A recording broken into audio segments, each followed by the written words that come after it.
7 دفعہ پڑھیں گے تو فرمایا 7 آسمانوں کی برکات اور 7 زمینوں کے خزانے اسے ملیں گے۔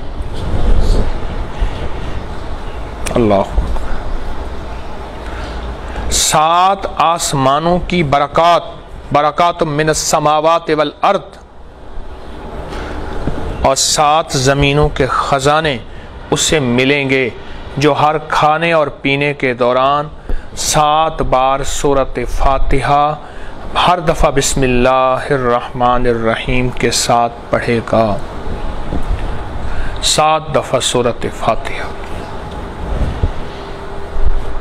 سورۃ فاتحہ اپنے ہر کھانے پینے میں، اس کے کمالات کے لیے اتنا کہنا کافی ہے، 7 آسمانوں کی برکات، چاہے وہ رزق، عزت، صحت، نور، نورانیت، روحانیت، رزق روحانی، رزق جسمانی، کمالات، برکات، خیریں، راحتیں، رحمتیں، عافیتیں، نسلوں کے لیے، شادیاں، خوشیاں، نصیب، مقدر، اور 7 زمینوں کے خزانے اللہ اس بندے کو عطا فرمائے گا انشاءاللہ۔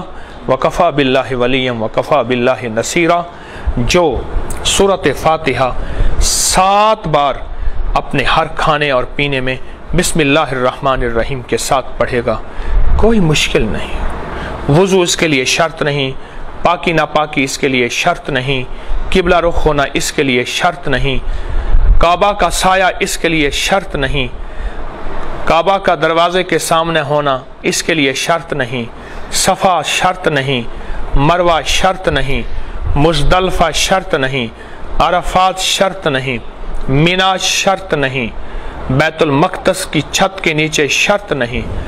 اخلاص، خلوص، سچا یقین شرط ہے، اللہ کے وعدوں پہ یقین شرط ہے، جو کرے گا اللہ اس کو آنکھوں سے دکھائے گا۔ میں تو سالہ سال سے بتا رہا ہوں، اور سالہ سال سے رب نے آنکھوں سے دکھائے، منظر دکھائے، برکات، ثمرات، کیفیات، کمالات، حالات، واقعات، مشاہدات، تحیرات ہے۔